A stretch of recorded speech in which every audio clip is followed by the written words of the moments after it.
Hey Non-Techies, this is Jess from Non-Techie HQ. In today's tutorial, we will go over how to add a custom checkout form in Squarespace. First, you want to log into your Squarespace site. From there, we will go to Settings. In Settings, we will go to Selling. Once in the Selling menu, we will go to Checkout. And in Checkout, we will go to Additional Fields.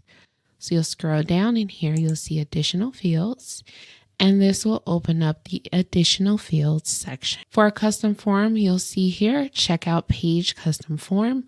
You'll click enable custom checkout form and edit custom form. From here, you can add the information that you would like to receive from your customers after their checkout. So if you want to add a survey, you can do that.